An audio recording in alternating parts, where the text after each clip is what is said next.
আহারে জীবন। প্রিয় বন্ধুরা, এই দৃশ্যটা দেখলে চোখের পানি চলে আসে। তো দেখেন, এখানে কয়েকজন মহিলা অভাবের তাড়নায় শাক তুলছে।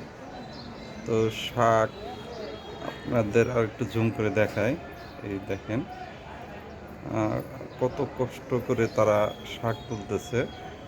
আর এই যে একজন মহিলা, দেখেন, বিশ্বাস হয় না মানুষ এত অভাবে আছে, অভাবের তাড়নায় মানুষ কি না করে।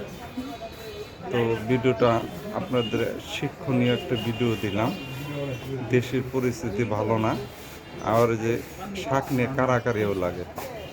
তো দেশের পরিস্থিতি ভালো না, তাই এমন অবস্থা। দলবদ্ধভাবে প্রায় এখানে শাক তুলতে আসে বিভিন্ন নারী। তো ভিডিওটা ভালো লাগলে অবশ্যই শেয়ার করবেন।